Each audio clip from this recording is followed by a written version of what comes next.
स्वागत है दोस्तों, आप सभी का मुंबई स्टार न्यूज़ चैनल में। दोस्तों हम मौजूद है नवी मुंबई के खारघर इलाके में। छोटे बच्चों को अक्सर दांतों में जो परेशानी आती है, जम्स हो जाते हैं ज़्यादा चॉकलेट खाने की वजह से या ब्रश नहीं करने की वजह से। तो ऐसी आज यहाँ पर एक कैंप लगा हुआ है। आपको हम बता दें, हम मौजूद है खारघर सेक्टर 20 के Amberley pre school and day care में। आज यहाँ पर डेंटल चेकअप का एक कैंप लगा हुआ था। छोटे छोटे बच्चों का यहाँ पे दांत की जो है जांच की गई। हमारे साथ में डॉक्टर मौजूद है, हम उनसे बात करेंगे कि अक्सर छोटे बच्चों को किन किन वजह से जो है दांतों में जो प्रॉब्लम्स आती है, जम्स आते हैं, और उनसे जो है किस तरीके से बचा जाए। तो मैम, आपका मुंबई स्टार न्यूज़ में बहुत बहुत स्वागत है। हमने देखा मैम कि छोटे छोटे बच्चे आज यहाँ पर अपने दांतों का जो है चेकअप करा रहे थे। काफ़ी बच्चों को जो है प्रॉब्लम्स भी नज़र आई। उनके दांतों में जो है जम्स दिखाई दिए। तो मैम, ये कैसे जम्स क्यों आता है और इसे कैसे रोका जा सकता है, थोड़ा विस्तार में बताएंगे आप? एक्चुअली ये जो दांत आते हैं बच्चों के मुंह में, अराउंड 6-7 मंथ से स्टार्ट होता है दांत आना, और 2.5-3 साल तक उनके मोलर्स आते रहते हैं। तो बाय द टाइम यूजुअली बच्चा 3 साल का जब तक हो जाता है, उसके मुंह में 20 दांत होते हैं, मतलब मोलर्स के साथ।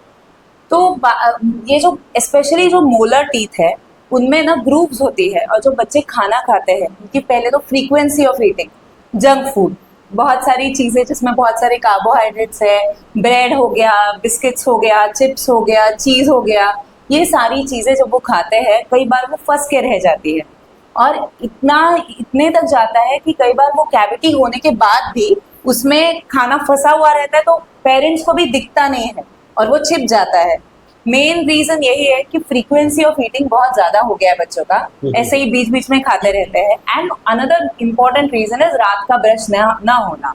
रात में जब वो कुछ भी खाते हैं तो वो पूरा रात भर अच्छे से वो बैक्टीरिया दांत को सड़ाते रहते हैं, और बाय द टाइम पूरा। एंड अनफॉर्चुनेटली डेंटिस्ट्री में क्या है, जब तक दांतों में पेन नहीं है तब तक वो डायग्नोज होता ही नहीं है। जब दर्द होता है तभी आप डेंटिस्ट के पास यूजुअली जाते हैं, लेकिन तब तक पूरा अंदर नस तक चला गया होता है, फिर ट्रीटमेंट भी बहुत लंबा रहता है। उससे अच्छा मैं ये सजेस्ट करूंगी कि आप एवरी 6 मंथ्स ऐसा आप चेकअप कीजिए दांतों का।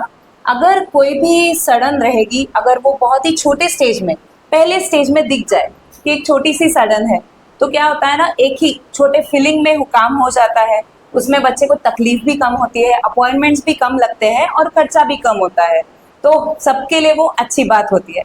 And another important thing is, बच्चों को छोटे एज से अगर ब्रशिंग की और ये डेंटल हेल्थ मेंटेन करने की अगर आदत लग गई, तो लॉन्ग टर्म में भी उसके बहुत अच्छे अच्छे फायदे हैं, फिर उनको बड़े होने के बाद भी उसकी तकलीफ नहीं हो। अक्सर देखा गया है कि छोटे बच्चे जो है, अक्सर जो माँ बाप बच्चों के दांत पे ध्यान जाता नहीं है। तो रूट कनाल का प्रॉब्लम आ जाता है। बराबर। तो ऐसे में कैसे, मतलब पेरेंट्स किस तरीके से मतलब रूट कनाल पे जाए, या फिर कोई दूसरा ऑप्शन भी उनके पास? देखिए, एक्चुअली डेंटिस्ट्री में अगर दांत बहुत ही सड़ जाता है और अंदर तक नस तक सड़न पहुंच जाती है, तो सड़न साफ करना तो बनता ही है, तो रूट कैनाल है। लेकिन अगर उसके थोड़ा एक स्टेज पहले हो जाता है, तो there is an option called pulpotomy. Pulpotomy में ऊपर का जो नस है, वो जहाँ पे इन्फेक्टेड नस है, वो क्लीन करके उसके ऊपर हम फिलिंग करके कैप दे सकते हैं। तो वो भी एक अच्छा, एक्चुअली बहुत सारे ऑप्शंस है। लेकिन बट मेरा पर्सनल ये ओपिनियन है कि बच्चों को जबरदस्ती करके कोई भी ट्रीटमेंट नहीं कराना है। ये मेरा पर्सनल व्यू है, बहुत ही पर्सनल व्यू है। क्योंकि क्या है, ये जो ट्रॉमा एक रह जाता है बच्चों के दिमाग में, उसकी वजह से वो आगे कोई भी ट्रीटमेंट करने के लिए रेडी नहीं होते हैं। फिर उनके मन में वो डर भी बैठ जाता है, फिर दांतों के लिए उतना उनको इच्छा नहीं होती है वो साफ रखने की भी। Overall attitude towards the dental hygiene, dental treatment should be maintained well. So मैं ये बोलूँगी, इसमें थोड़ा बहुत रोल डेंटिस्ट का भी उतना ही है कि वो बच्चों को जो जितनी प्यार से, जितने अच्छा एक्सपीरियंस दे सकते हैं, उतना वो उनका entire dental experience should be very good, so that they get motivated to keep their teeth clean and they don't have any problem. अक्सर मैम छोटे बच्चों को ये सुनना पड़ता है कि चॉकलेट मत खाओ वरना तुम्हारे दांत खराब हो जाएंगे, आइसक्रीम मत खाओ। नहीं, ये मैं नहीं मानती। बहुत ये बच्चों के ऊपर जाती हो जाएगी, क्योंकि हम भी जंक फूड खाते हैं, ऐसा नहीं है। बट एक चीज कर सकते हैं हम, अभी उसमें भी कैसा है ना, कुछ बच्चों के दांत बहुत जल्दी सड़ जाते हैं, और कुछ बच्चों के दांत इतना इतना थोड़ा नेग्लेक्ट हुआ तो भी बच जाते हैं।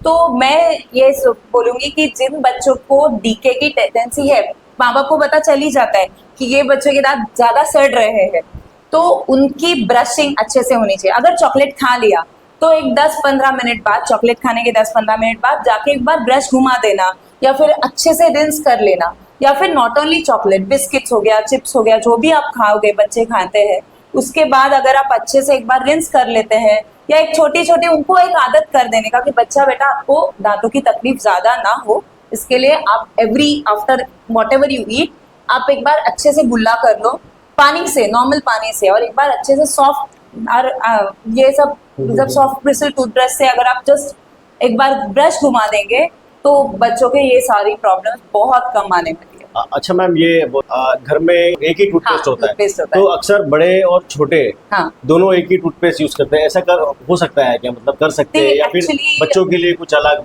बच्चों के लिए अलग रहता है, क्योंकि क्या है, बच्चे को अच्छे से गुल्ला करना नहीं आता है कई बार। मेरे आता पास है। ऐसे भी केसेस है कि 8 साल 9 साल के हो गए लेकिन बच्चे खेलते हैं, स्वॉलो कर लेते हैं।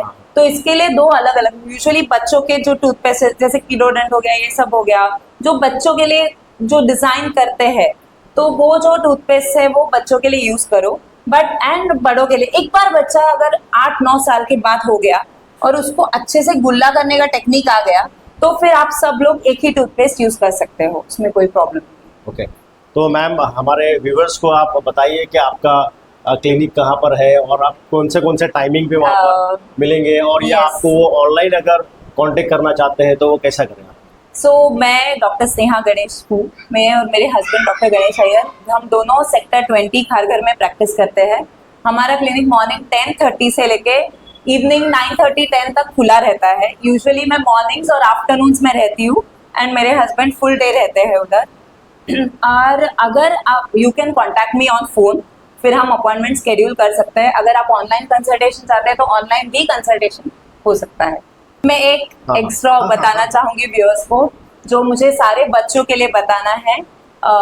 यूजुअली 6 to 7 इयर्स में जब बच्चे होते हैं तो उनके, अब नॉर्मली पेरेंट्स को लगता है कि बच्चा छोटा है, बराबर छोटा ही है बच्चा, लेकिन जब 6-7 साल का बच्चा हो जाता है उसको परमानेंट दाढ़ जो होती है, परमानेंट मोलर्स आ जाते हैं, जो कि हमारे आपके मुंह में 70% च्यूइंग का काम करता है। तो वो जो मोलर है वो सबसे ज्यादा इम्पोर्टेंट है। और जब भी आप बच्चा 6 to 7 इयर्स का हो जाए, आप एक बार चेकअप करा लीजिए और उसको वो दांत को ज्यादा से ज्यादा बचाइए, क्योंकि दूध के दांत 10, 11, 12 साल में गिरने वाले हैं, लेकिन जो परमानेंट टीथ बच्चों के आते हैं वो नहीं गिरते हैं, और उनका देखभाल करना बहुत ज्यादा जरूरी है। बहुत बहुत शुक्रिया मैम आपका हमसे बात करने के लिए।